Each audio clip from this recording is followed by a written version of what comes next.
Hello guys, so today I'm going to show you how you can add emotion on the elevenlabs voice generations. So here we are on the elevenlabs website. So you're gonna need to be on this part of the website. So you're gonna need your you should choose the voice that you want, and you should open your voice settings.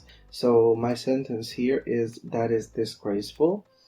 And as you can see here, these are the default voice settings, and it sounds on these settings the sentence sounds like this. That is disgraceful.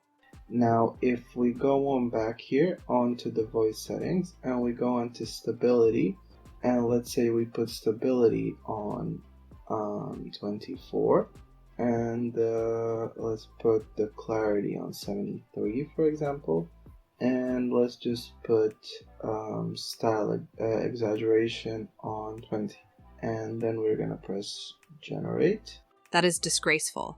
And as you can see, that's what it sounds when created with these different settings. So basically the settings dictate the tone of the voice. So depending on what context you need to use the sentence, you will just play around with these settings until you get the voice that you want. So yeah, thank you for listening, and I hope that this video is helpful.